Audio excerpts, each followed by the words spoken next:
Yun lamang, sinabi ko, ibalik yung supply dito sa CDO dahil ang laki na ng porsyento ng nawawalan ng tubig. So nag-usap kami, nakapag-agree naman sila. At usually naman, sa pag nakakausap ko si Mr. Manny Pangilinan, ay pag sinabi niyang gagawin niya, nagagawa naman niya talaga. So malakas ang loob ko na tuloy-tuloy yan. But that is a short-term solution. Kaya sabi ko sa kanya, maghanap na tayo para hindi tayo nagkikrisis, may emergency sa tubig, gawa na natin ang paraan para pangmatagalan na, hindi na natin mabalik-balikan pa itong problema. So I'm very confident that we will be able to solve the problem of water. Lalo na medyo dahan-dahang umuulan-ulan na. Okay. Okay, Kokoy Medina, Radio Pilipinas. Okay.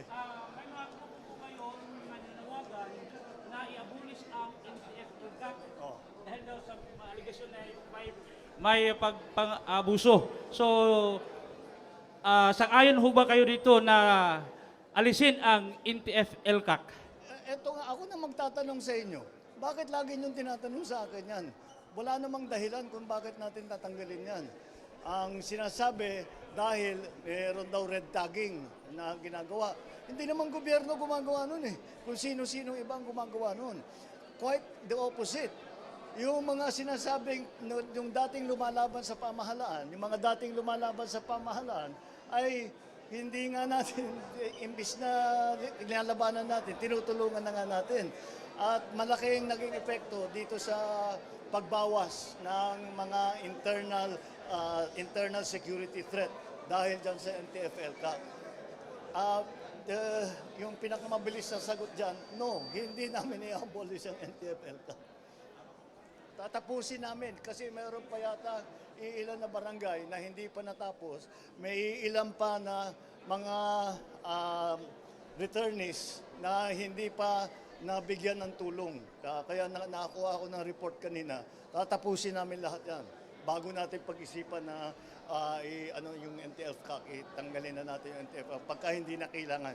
Sa ngayon, kailangan pa rin. Kailangan natin, yan ang pangako natin, na pagka kayo'y bumaba at kayo ay tinigil ninyo ang paglalaban ninyo sa gobyerno, tutulungan kayo namin sa hanap buhay ninyo. Aayusin namin ang mga barangay ninyo para maganda ang buhay ninyo. Kaya't kaya naman sila ay nakikita mo, sinasabi namin, ang hirap-hirap ng buhay ninyo sa bundok. Lagi kayong gutom, lagi kayong nagtatago. Dito na kayo, tutulungan pa namin kayo. That's why it's important and that's why successful yan. Okay. Charm Habla, Wonder Radio.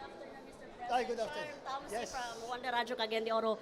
Mr. President, why there's a need to enforce stricter visa rules on Chinese nationals upon entering the Philippines? What's behind of this move, Mr. President? Do you support this? The move to? Stricter visa rules. When there's a Let need? me explain. Walang stricter rules pa kahit sa kanino. Pare-pareho lang ang rules sa lahat ng ating mga kaibigan na nanggagaling.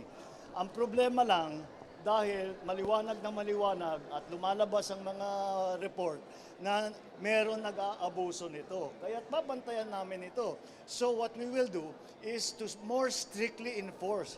Whereas dati, hindi natin masyadong tinitignan, nakita natin maraming nagiging problema dahil dyan nakakakuha sila ng mga peke na dokumento, kung ano-ano ginagawa, may mga illegal, mga scammer, may human trafficking, maraming problemang dala. Kaya titiyakin natin na kung meron talagang papasok, ay tiyakin natin na talagang tama naman sila at huwag sila nagtatanggap basta nakapasok na sila, magtatanggap sila na Pilipino sila. Maliwanag na hindi. Alam naman natin na hindi sila Pilipino. Una-una, hindi marunong magtagalog, hindi marunong magbasya, hindi marunong magsalita ng Pilipino. At saka walang maipakita ng mga birth certificate, yung mga pinapakita ay fake. So, titiyakin namin na hindi na matatapos yun. Yun yung in-identify ni Kong Ace. Yung student visa. Isa pa yun. Abuso yun. So, titiyakin natin na hindi na mangyayari yun. Walang special na rules para sa kahit na kanino. Pantay-pantay lang lahat.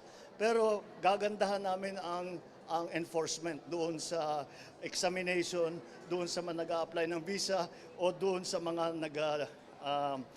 nagko-convert doon sa tourist visa ng student visa at yung mga bumibili ng lupa dahil nagtatanggap sila na Pilipino sila, yung mga ganong klaseng, ito yung mga nakikita nating scammer, mga human trafficking, yun ang binabantayan namin. Kahit naman sino, basta ginagawa nila yan, huhulihin natin. Cyril Chavez, GMA 1 Mindanao. Hello. Sir, matulog po sa Senado ngayon yung hearings, investigation as to Bamban na Mayor Alice Hugo. May directives po ba kayo sa DILG, Ombudsman, or Solicitor General to investigate or to tulungan po yung Senado natin with this certain mga issues na kinakaharap niya, lalo na po yung alleged na may kinalaman siya sa Pogo operations at saka yung citizenship niya po? Matagal na namin iniimbestigahan yan, kaya naman nahuli yan eh. Dahil rinid natin yung sa Banban at nakita natin yan, yung nakita yung mga dokumento, nakini-question ngayon natin yan kung talagang totoo itong mga ito at saka paano siya tumakbo ng mayor. Dahil kilala ko lahat ng mga tiga-Tarlac na politiko eh. Walang may kilala sa kanya.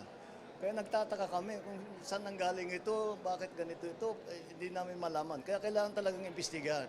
So kasabay sa Bureau of Immigration, pati siguro may mag-question na ng kanyang citizenship, yun, lahat iimbestigahan natin yun. Kasama ang investigasyon ng mga hearing na ginagawa ng Senado.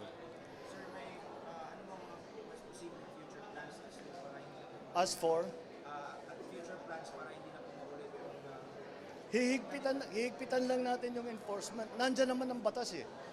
Hindi tayo nakabantay na mabuti. Yun ang naging problema.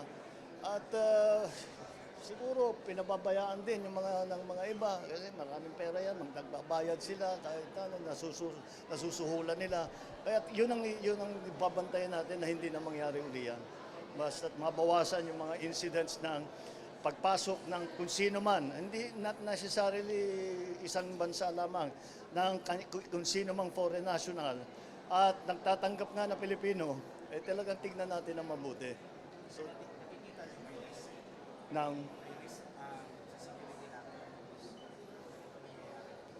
malagay ko, hindi natin malaman eh. Kaya kailangan talaga natin pag-aralan na mabuti. Pero may possibility na ganyan. Last question po, Ding Patulot, PND. Good afternoon po, President. Good afternoon. My question po is, anytime soon po ba masa-certify na po yung rice tarification law? I'm sorry? Masa-certify na po ba yung rice tarification law? As what? As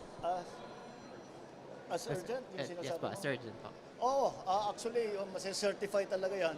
Ngunit, meron na maging magandang usapan ng House at saka ang Senado, nakahanap na kami ng solusyon para makapag-import ang gobyerno para kaya natin pababayin. Pagka mataas ang presyo ng bigas, magbibitaw tayo ng bigas, ang bibenta tayo na mababa para sumunod ang merkado.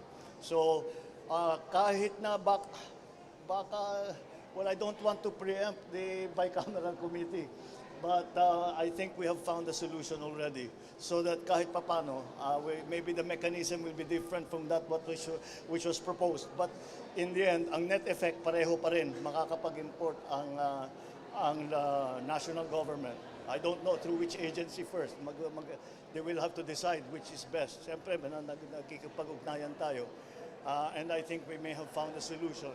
And makikita natin that we will be immediately able to bring down the price of rice. Thank you very much, Mr. President, and to the members of the media. Magandang hapon po. Good afternoon. Thank you.